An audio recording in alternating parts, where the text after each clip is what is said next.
He had no name, no number, just blood dripping from his belly, and a look that shouldn't have recognized me, but did, as if he'd already been there, as if he knew me, before I even existed. I don't believe in miracles like someone who believes in light. I believe like someone who stumbles into a dark place and finds something that should never have been there. Something that, if you tell them, no one will understand. They might even say it was confusion, exhaustion, trauma. But the body senses when something doesn't follow the order of time. The heart knows. It was late in that outpost, the kind of place where names arrive before bodies, where lists speak louder than the eyes, where we learn to obey, not because we want to, but because silence screams loudest in a place of war. And it was in that silence that he appeared, a young man, wounded, unconscious, carried by two men who claimed not to know who he was.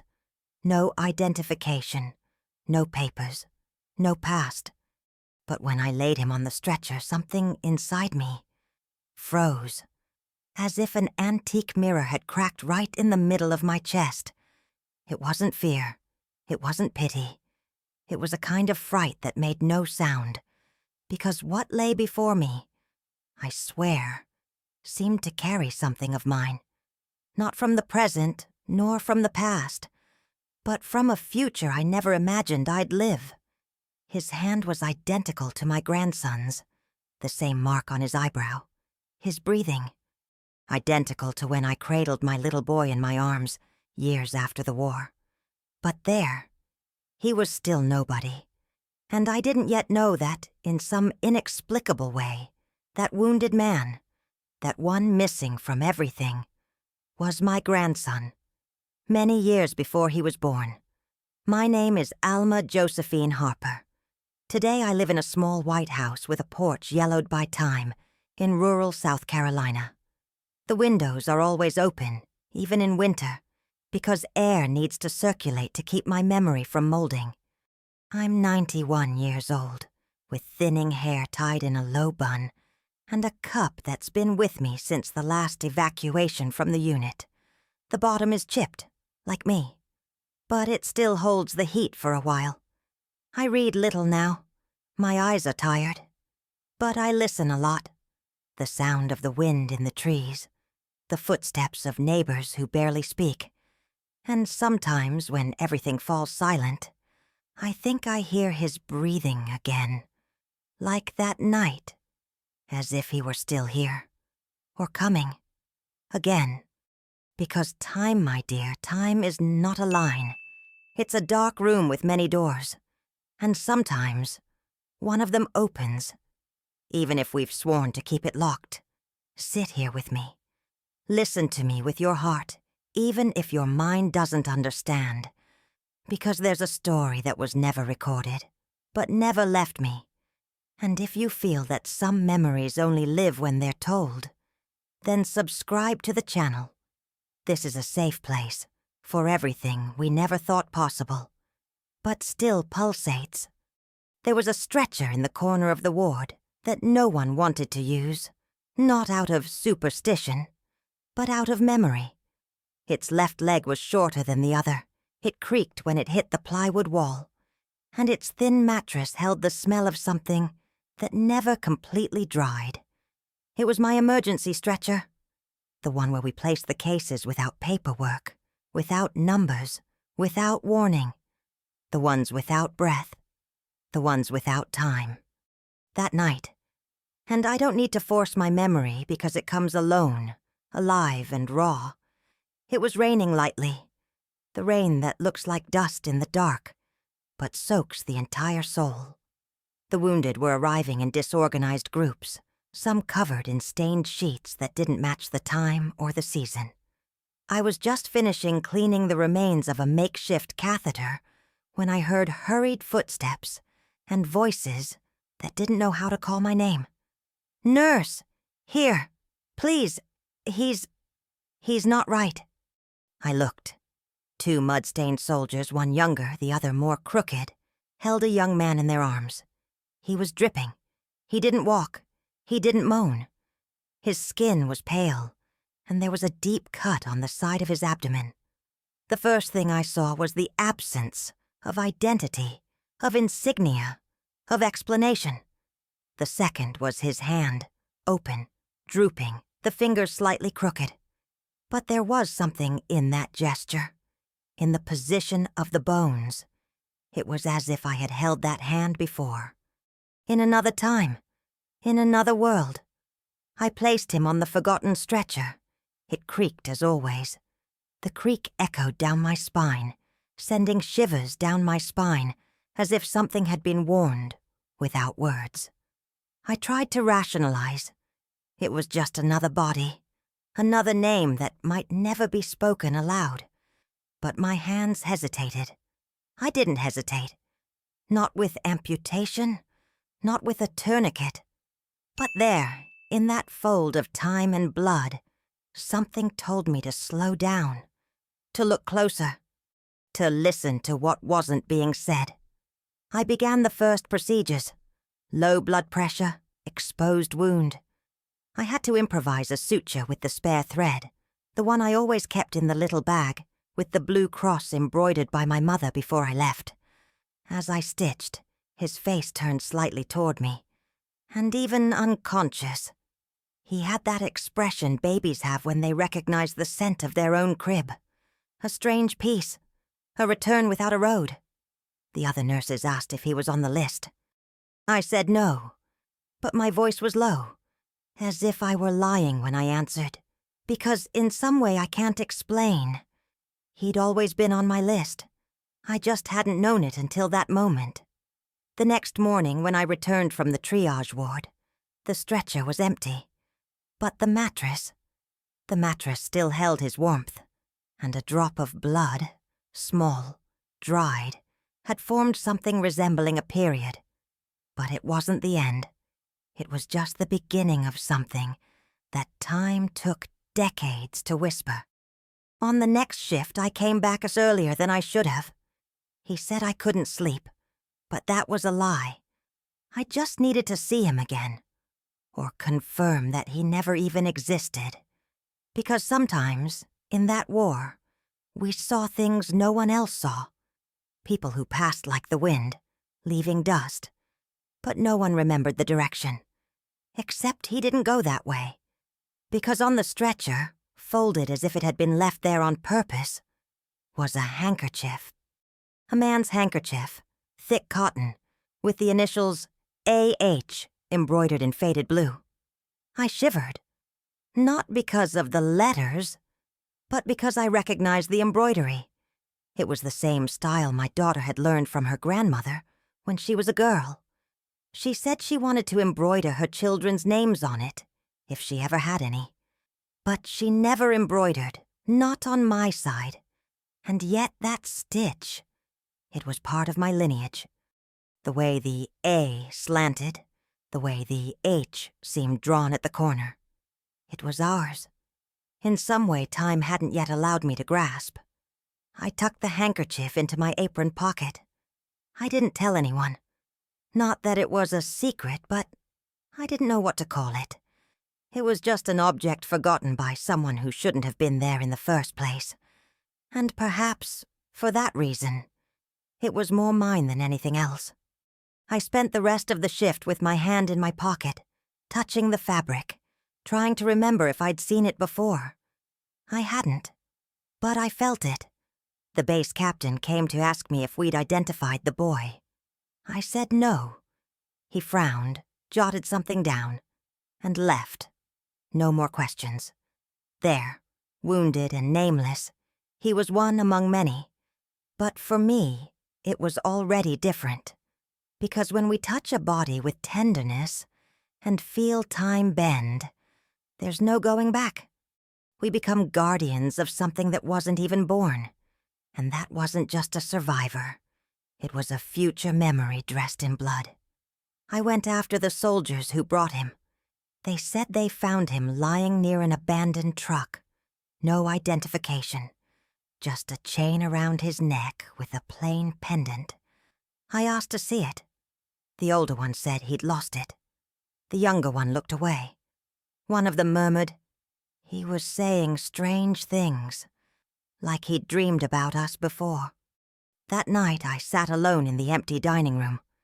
The soup grew cold in the bowl, and there I was, with the handkerchief in my lap, trying to remember my grandson's name.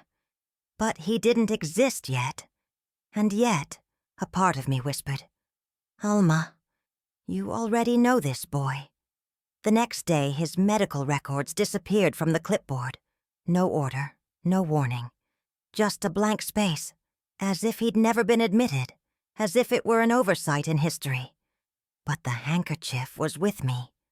And the handkerchief still smelled of the future. There was a space behind the infirmary, near the row of rusty cabinets, where we kept the wounded for observation.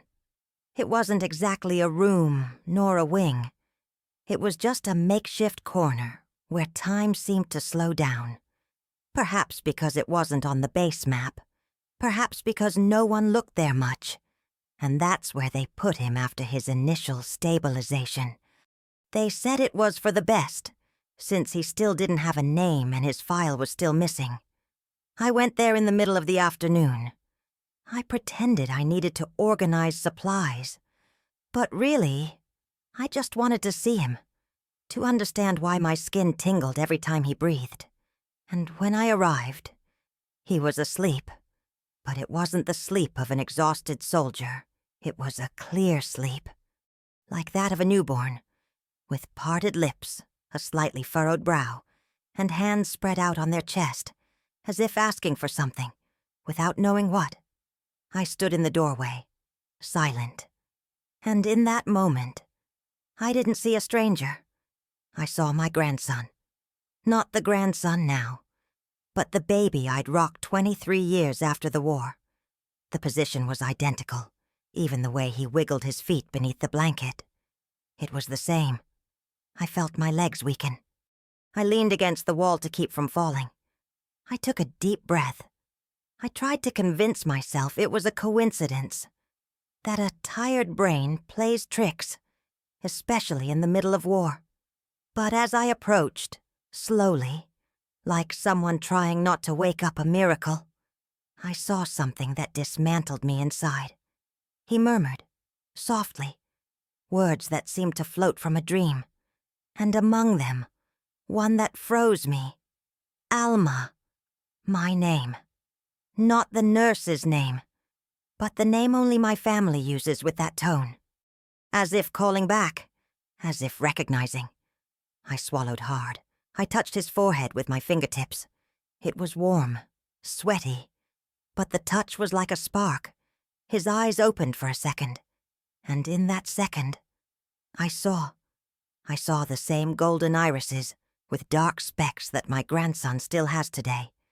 The same gentle fright, the same silence. But he said nothing.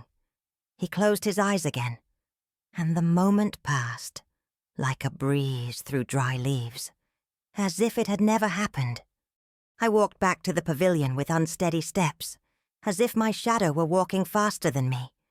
And I spent the rest of the day trying to forget, because remembering would be admitting that something impossible had just happened. But that night, when I sat down to write in my notebook, the one my granddaughter gave me years later, without knowing anything, I saw that I had scribbled something on the edge of the page. 2 words, written without remembering having written them. He's back. The next morning, the entire base seemed suspended in time. The sky was overcast, but it wasn't raining. The nurses spoke softly. The soldiers walked with short steps. It was as if everyone sensed, without saying so, that something was off. But no one named it. No one pointed it out. Because war had taught us not to ask too many questions. I returned to the storage room where he rested. The corner was damp, the walls dark, but a shaft of light filtered through the window slats, illuminating his face. He was still asleep, and for the first time I noticed something on his shoulder. A faint curved scar with a crescent-shaped line. A birthmark, perhaps. Or a memory left by another time. Approaching carefully, I pulled the sheet up to his chest, and there, above his collarbone, I saw what shouldn't be there. The same scar my grandson has had since he was a child. The one that appeared when he was 3 years old and fell off the kitchen chair. The one my daughter called a scar mark, as the old-timers called it. But now, there, on a skin still bleeding from the present, that mark couldn't exist. Not before time, not before the chair, not before me.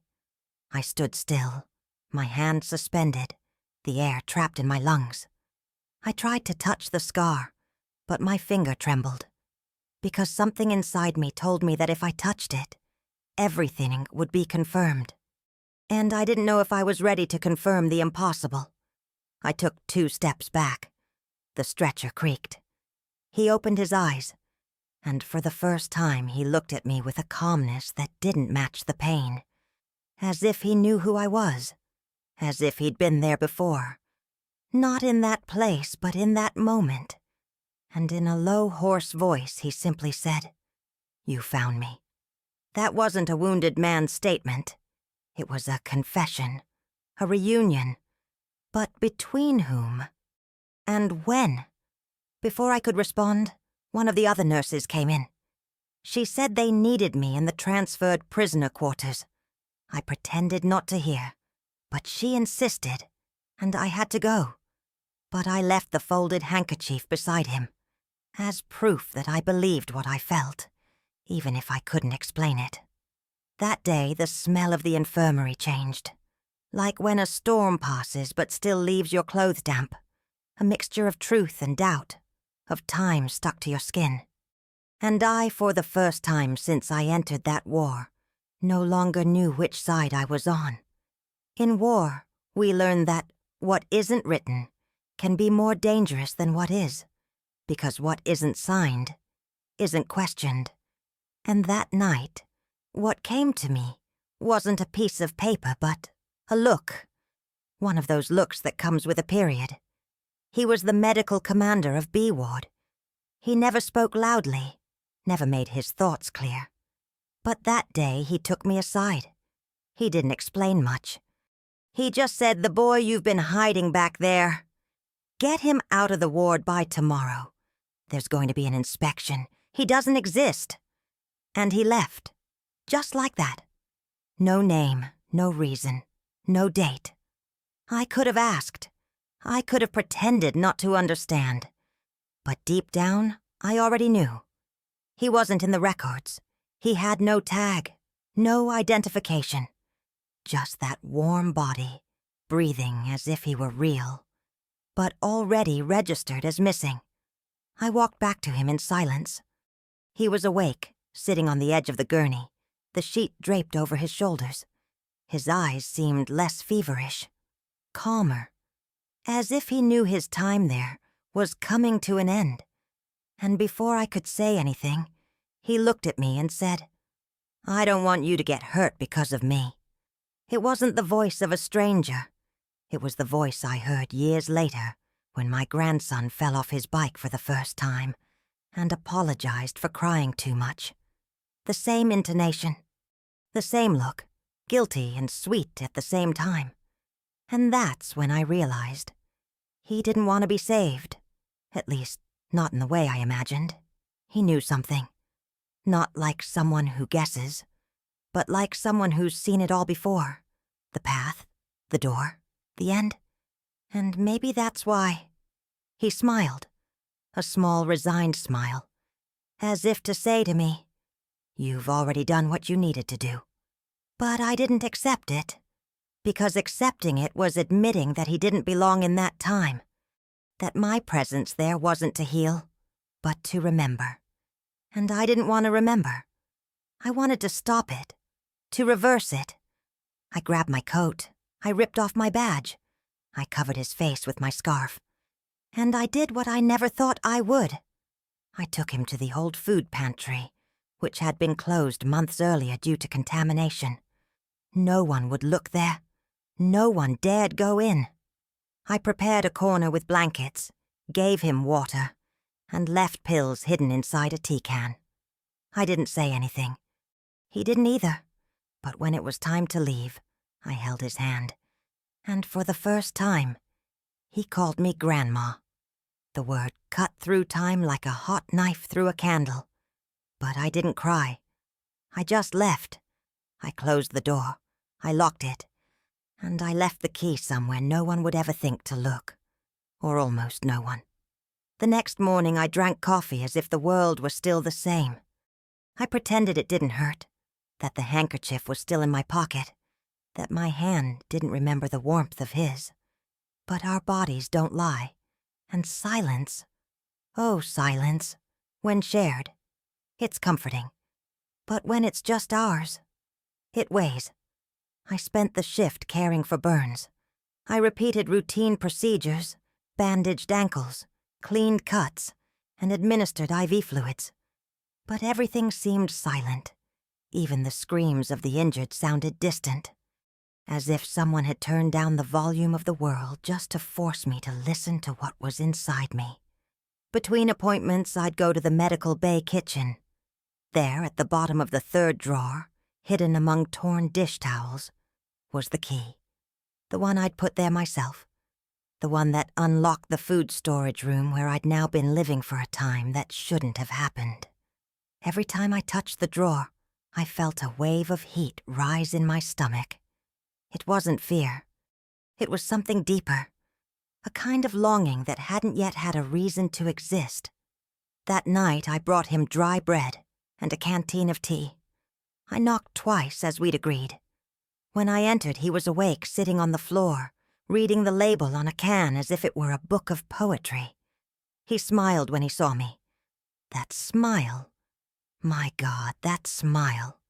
He sat down next to me, and we sat in silence for long minutes. And it was he who spoke first, as always. It's strange to feel like I already know your scent, but not knowing where it comes from. My heart stopped. I knew the smell was mine.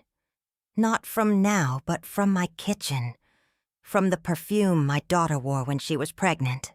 From the blanket my grandson begged to sleep on every time he was sick. But I said nothing, because to explain would be to betray the mystery. And some mysteries are sacred. He asked my name. For the first time, he simply said, Soul. He smiled as if he already knew. As if that name were a password he'd been waiting for a long time. As if, in that moment, everything had clicked into place, even if it didn't fit into the logic of any world. Before I left a book, small, with a worn cover. It belonged to my father, and inside a dried flower tucked between the pages, one I'd placed there when I was still a girl. I don't know why I did it. I just knew he needed something from me. Something from before. From long before. I returned to the ward feeling as if I were floating in a time that didn't belong to me. And for the first time, I was afraid. Afraid that all of it, him, his smile, his smell, his touch, was just a hallucination created by loneliness. But when I lay down and closed my eyes, I swear I heard his voice whispering from somewhere that wasn't here. I'm not lost. I'm coming back. In the days that followed, the world at the base seemed to continue spinning at its usual pace. Bland food, hurried footsteps, reports, bodies coming and going. But inside me, there was a new gravity. Everything I did seemed to revolve around a single question I dared not formulate clearly. Why does he recognize me before he knows who he is? I kept going to the warehouse at night. It was the only place where time seemed more fluid. There, he spoke little, ate slowly, and looked around as if searching for things that no longer existed. One day he asked me if there was a tree outside the house where I grew up. I said yes, a huge walnut tree that shaded the entire porch. He closed his eyes, smiled, and said, I remember that. I remember playing with a red rock near it. I think it was mine. There was no way he could have known that. He didn't. The red stone was real. It was buried near the roots, and I used to tell my daughter it held the house's secrets. It was just an old toy. But for him to remember that, something inside me had to break. I began to dream about him even when I was awake. I saw flashes of his face on the other injured children. I heard the tone of his voice in other accents. I began to distance myself from my colleagues. They said I was distracted, that my attention was failing. And they were right. Because I no longer belonged in that moment, I was caught between two lives. That of a nurse, caring for those still bleeding, and that of a grandmother who recognizes the impossible by the smell of skin. It was during a dressing change, there in the warehouse, that I noticed the color of his eyes under the lamplight. They were light brown, almost golden, with 3 dark spots forming a triangle near the left iris. That stopped me, because I've only ever known one other person with eyes like that. My grandson. When he was born, the doctor said it was a rare genetic detail. And now, that same detail shone there, before me, years before it happened. My fingers were shaking so badly I dropped the tweezers. He held my hand to calm me. "Are you scared?" he asked. I wanted to say yes, but no came out, because it wasn't fear I felt. It was vertigo, as if life were folding itself like a clean sheet over an old bed, and there, hidden within the fold, was everything I never knew was missing. When I left the warehouse, one of the base cooks called me in the hallway. She said someone had seen strange movement near the abandoned shelter. I feigned surprise. I asked her what she had seen. She couldn't say, only that it looked like shadows, as if someone was returning from where they should never have left. I swallowed hard. I thanked him and moved on. But I already knew. Time was running out, and someone was starting to notice that there was a living secret inside that base. The first thing that disappeared was the calm. Not inside me. That had been hanging by a thread for days, but outside. In the cafeteria, the conversations began to change tone. Shorter whispers, lingering glances, sentences that trailed off mid-sentence. They said someone was moving around at night. That sniffer dogs barked near the warehouses even when no one saw any movement. One of the girls in the infirmary, young, with a voice too sweet for that place, commented that they had found fresh footprints at the back of Pavilion C. "Maybe a deserter, or some prisoner on the loose," she said, as if kicking a stone away, not knowing that it might come back. But I knew. I knew they were getting closer. And I knew that what I was hiding wasn't just a wound. It was a crack in time. A stitch that, if pulled, could undo everything. I returned to the shelter earlier than usual that night. When I entered, he was awake, his feet crossed on the cement floor, and my father's book in his lap. He didn't look scared. He looked calm, as if I'd been through this before, as if this were just another bump in the road. I sat down next to him. "They're looking," I said. He looked at me as if listening to more than just the words. After a silence that lasted what seemed like a lifetime, he said, "Maybe it's time to go." My throat closed. The thought of losing him, of letting him go in this time that wasn't his, made me dizzy.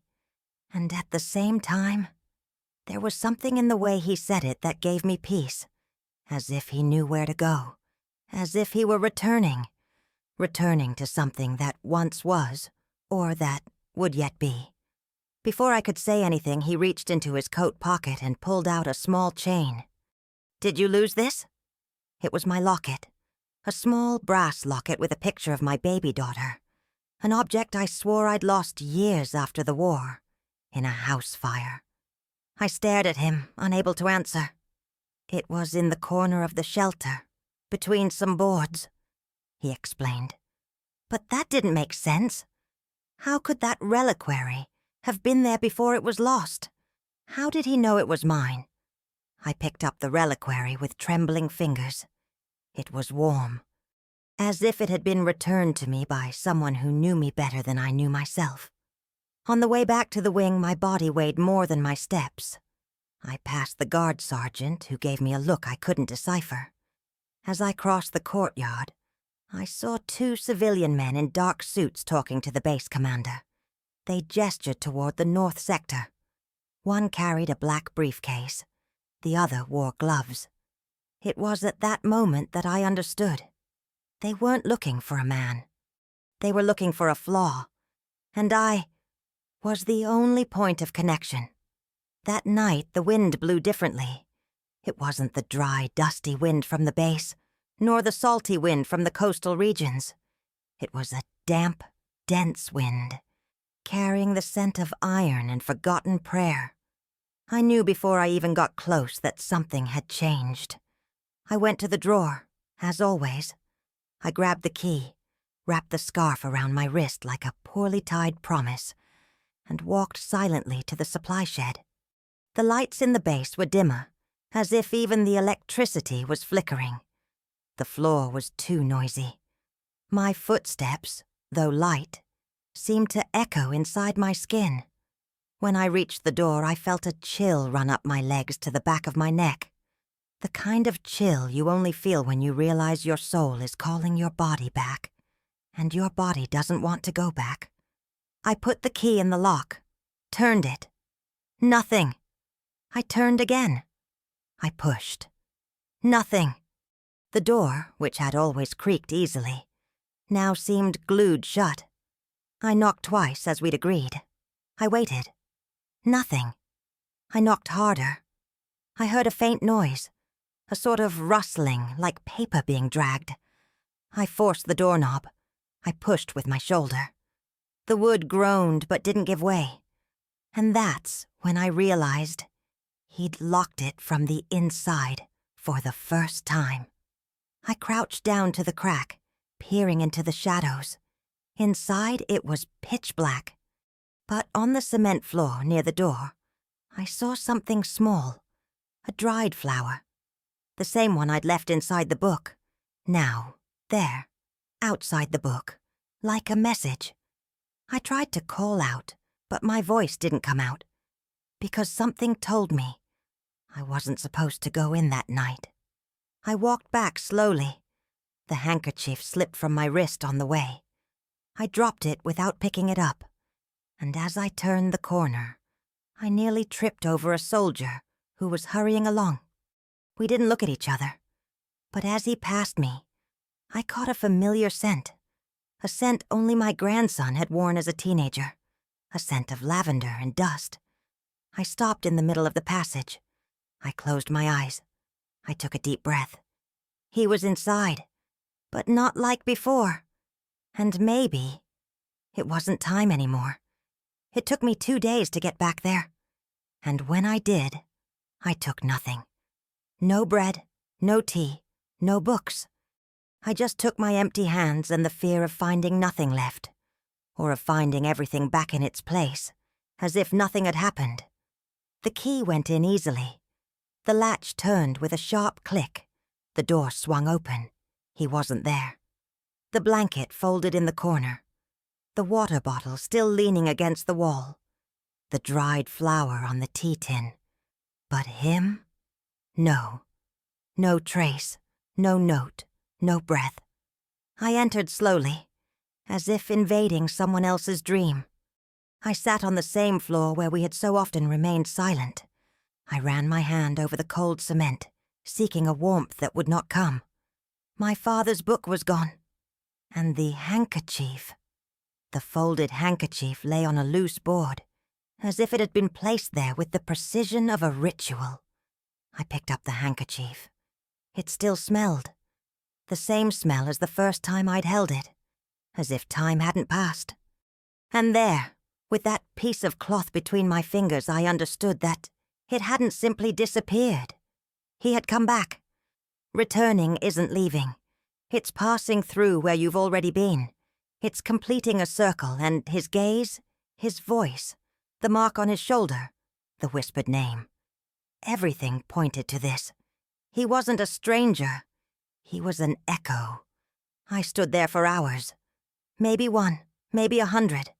Time in there behaved like him. Nameless, numberless.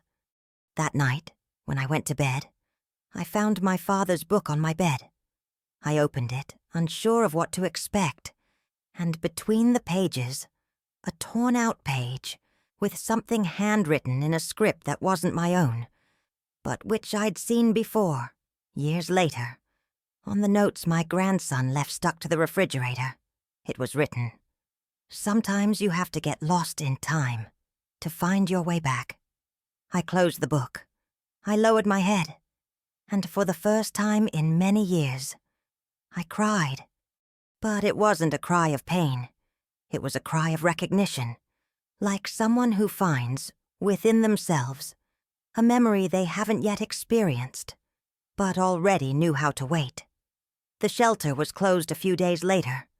They boarded up the doors with thick boards and posted biological hazard signs, as if the danger were in the air, not in the time spent inside. The men in suits disappeared without warning. No one spoke again about the stranger who was never named. And officially, it never existed. But my body remembered. I started walking differently, slower, as if my bones knew they carried something that couldn't be explained. The other nurses noticed. They said I looked older. But it wasn't age. It was the weight of time doubled. Sometimes I saw his faces in other wounded men, the curve of their chins, the shape of their sleep, the rhythm of their breathing. But they were shadows, fragments. None of them looked at me the way he did. None of them spoke my name without a voice. I tried to forget him. Not like someone erasing a memory, but like someone closing a door, knowing they still have the key. I returned to the rhythm of the bass, to the coming and going of bodies, to the routine of patching up living people and swallowing the tears of those left half dead. But deep down, something had shifted, because now I knew there was a part of the map of my life that would never be updated. A hidden territory, like those patches of the world that ancient cartographers left blank, with the inscription, "Here be monsters." Only my map said something else. There was someone here who should never have been, but was. Sometimes I'd walk past the shelter just to listen to the silence, a silence that carried echoes, the kind of silence that isn't measured in decibels but in absence. And it was in this silence that something began to change. One ordinary afternoon between dressings, I saw a telegram on the commander's desk. I shouldn't have read it, but I did. It mentioned an enemy prisoner found dead on the base perimeter weeks earlier. Unidentified, no obvious cause. Just a dried flower in his hand. The same flower I'd put in my father's book. The paper almost fell out of my hands. I returned to my quarters in a state of dormancy. I sat on my bunk, took off my shoes, and stared at the floor. And in that moment I understood. Hiding someone isn't the same as saving them. Sometimes, hiding someone is the only way to keep from losing them forever, even though he is already lost to everyone else. After the war, I returned home with less weight in my suitcases than I had brought with me, but with more things trapped inside my body. Things no one saw, but which gave me joint pain, insomnia on rainy days, and a kind of silence that found no place in the world. My daughter hugged me at the station as if I were going to break, and maybe I was, but it was a soundless break, an internal crack, where a kind of root was slowly growing. Time passed. She married.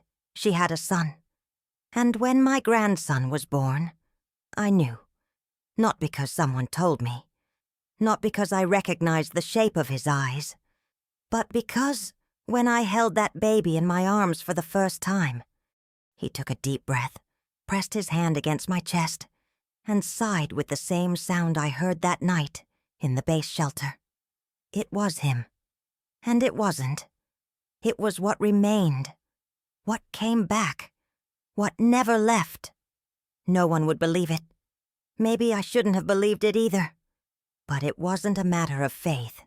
It was a matter of pulse, of feeling time beat out of sync within us. When my grandson turned 3, he fell off the kitchen chair and opened a small cut on his left shoulder. I took him to the hospital. They stitched him up. When they removed the bandage, there was a crescent-shaped scar. The same one. The one I'd seen before he was born. Before I knew he would exist. I never told my daughter. She said the mark was a kid's thing, and I let her. But every time I bathed him, I would gently touch that scar. Not to remember, but to say thank you. And the curious thing is that, over time, he began to develop gestures no one taught him. The way he held the spoon with his left hand. The way I folded my handkerchief and put it in my pocket, even though I'd never seen anyone do the same. The way he read slowly, running his finger over the words, the same way he did. In the shelter, with the label on the tea can. One day when he was 8, he asked me if I believed in reincarnation. He said he'd read it in a book. I waved him off. He remained silent. Then he said, "I think I was a soldier once, but I don't know when." And he ran off to play with the dog. I stood in the doorway, the afternoon light falling on me, and thought, maybe you were. Maybe you came back for me, or for something that was left incomplete. But I never told him that, because some stories don't need to be told to stay alive. It's enough for someone, even without knowing it, to keep repeating the gestures. It was many years later. My grandson was already grown. My daughter lived in another state, and I spent more time with my hands in my lap than on pots and pans or cloths. I no longer sewed. I read little. But the silence, it only grew. I decided to open the attic.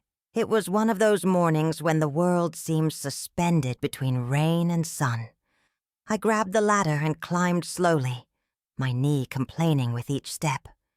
And there at the top, among boxes of baby clothes and old magazines, was a cardboard box tied together with a shoestring. He didn't remember her, or the necklace, and yet he knew he had to open it. The box smelled of something forgotten. Inside was an old military blanket, a dried flower wrapped in waxed paper, and a book, the same book as my father's.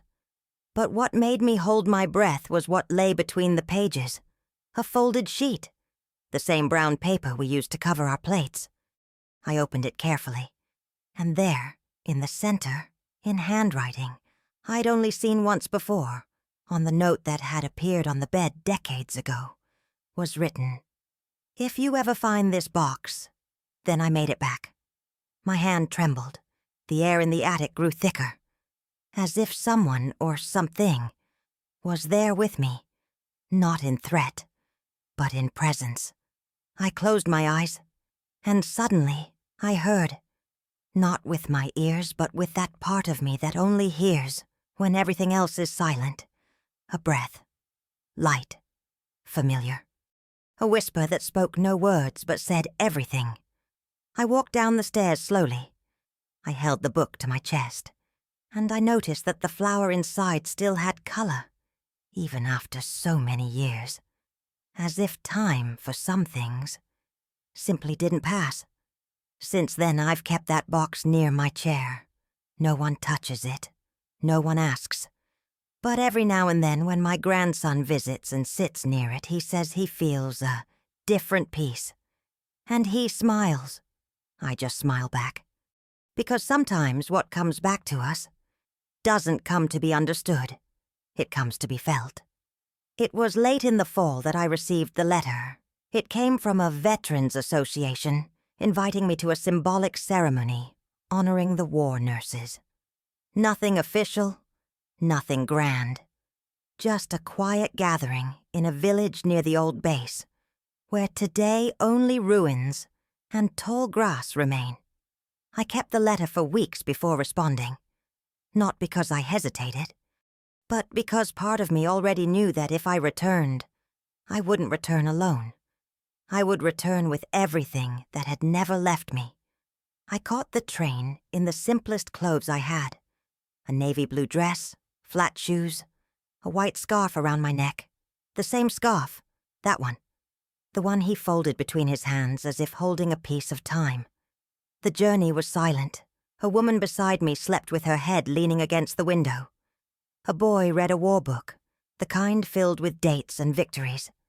I just stared out the window, waiting for the landscape to tell me if I was doing the right thing. When I got there, I barely recognized anything. The warehouses had become vacant lots. The old cafeteria was now just rubble. But the smell of wet earth was still the same. I excused myself, leaving the group. I walked alone along an invisible trail that only the feet of memory know how to follow. And then I saw what was left of the shelter. A rectangle of concrete covered in moss. The doorframe was still there. No door, no key. Just the entrance open to nothing. I sat down on a nearby rock. I touched the ground. I closed my eyes. And for a second it all came back. The sound of his breathing in the darkness. The flower between his fingers. The smell of rusty tea. The feeling of being recognized by someone who hadn't even been born yet. I stood there for a long time. Long enough to understand that no answer was needed. That encounter, that boy who appeared in the middle of nowhere, without a name or number, was not meant to be understood. It was meant to be lived and remembered, in the body, in the gesture, in the silence. When I got up, I left what was left of the scarf on the floor. It was old and faded, but still intact, like me. And as I started walking back, the wind blew lightly. One of those winds that seems to call our name. A name that, sometimes, no one remembers anymore. But time? Time never forgets. Months passed. The war, as we called it, began to change its face. The bombings lessened, the names in the reports seemed more distant. But even as the sirens ceased, the sound remained inside me. Not as an alarm, but as a continuous beat. A memory that refused to be silenced. The base was gradually emptied. Some returned home, others were displaced. Many simply disappeared from the records. And with each absence, something inside me sank a little deeper. There was an afternoon, gray and windless, when I realized I wouldn't go back there. Not like before. And that's why I decided I had to open the door, one last time.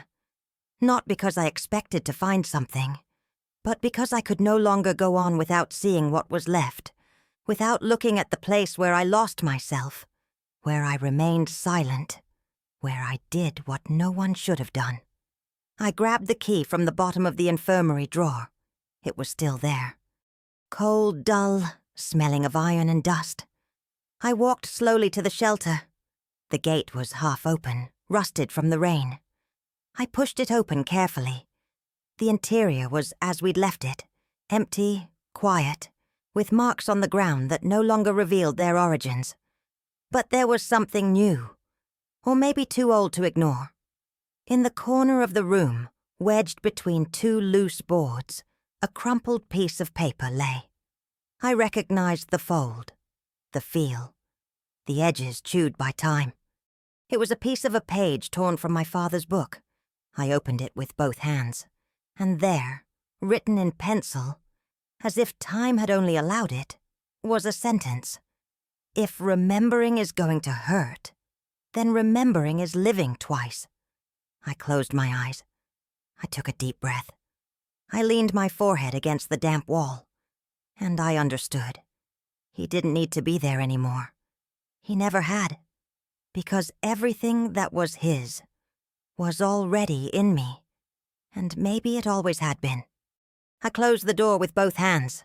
I locked it, and I left the key on the floor. Not because I forgot, but as if to say, I'm no longer a guardian of the past. Now, I'm just a witness. These days, almost no one talks about the war.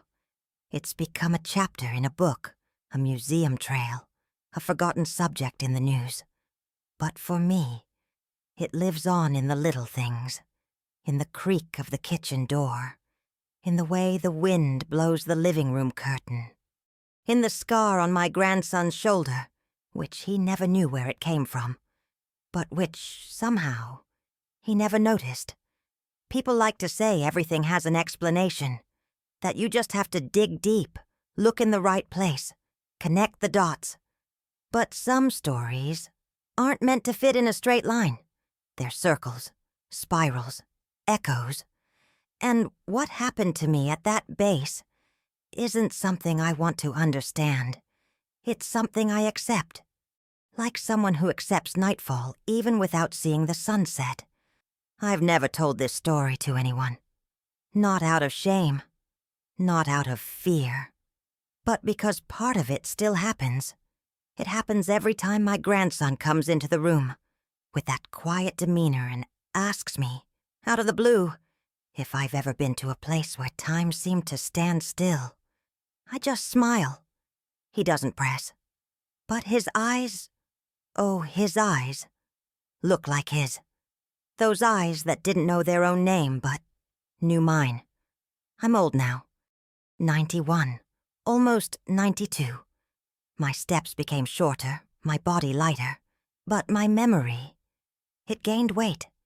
And sometimes when I sit on the porch and close my eyes, I still hear his breathing. Of the wounded man who arrived without a name, without a number, without a time. Maybe he came to be saved. Maybe he came to save me.